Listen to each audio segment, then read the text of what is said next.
The publishing process is going through a great deal of change, both as a result of changes in attitudes toward publishing, toward peer reviewing, toward the relationship between the editor and the reviewer, and the editor and the author, as well as technological changes that have affected how you submit your paper, how reviewers submit their reviews, and a number of other things about that change the entire peer review process.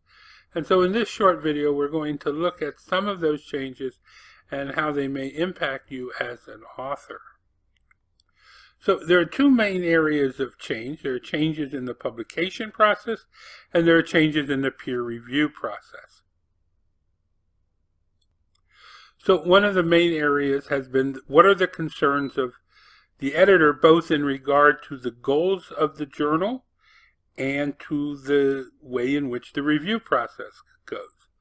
And so, for example, what are the goals that the editor needs to consider about journals? Historically, one of the things that happens is that journals are becoming more specific. So in my field, for example, there's a journal that's dedicated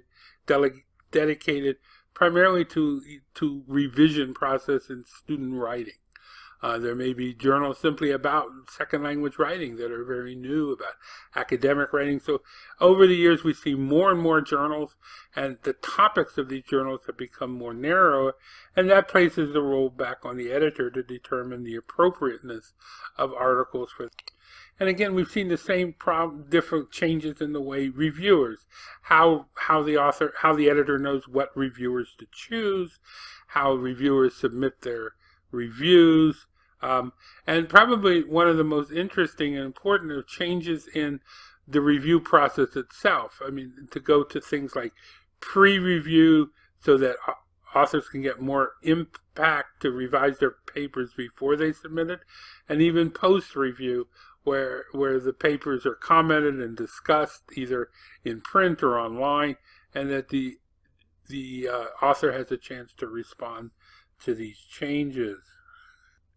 So deciding what is appropriate has become more complicated, and deciding who is to review and what attitude the reviewer should have toward the author. Both of these are factors that editors need more and more to consider before they impact their decisions during the peer review process. Now, one of the biggest changes that authors, particularly those beginning in the publishing process, need to consider is the rise of predatory journals. What is a predatory journal is not very clear, and there's no clear criteria for determining whether a journal should be considered predatory or not. And of course, predatory has a very negative connotation, so things that may be in journals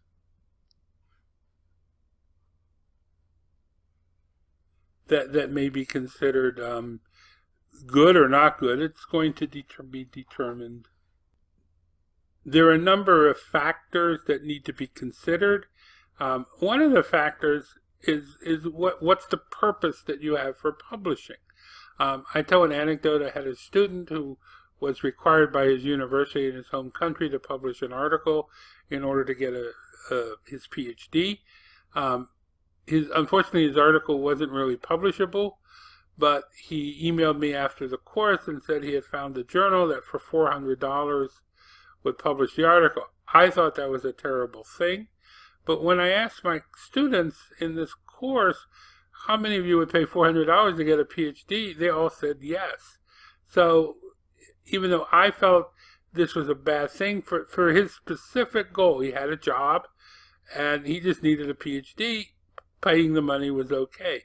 However, a greater care if you're looking for jobs or you're looking for tenure, publishing in one of these journals may be very detrimental to your career.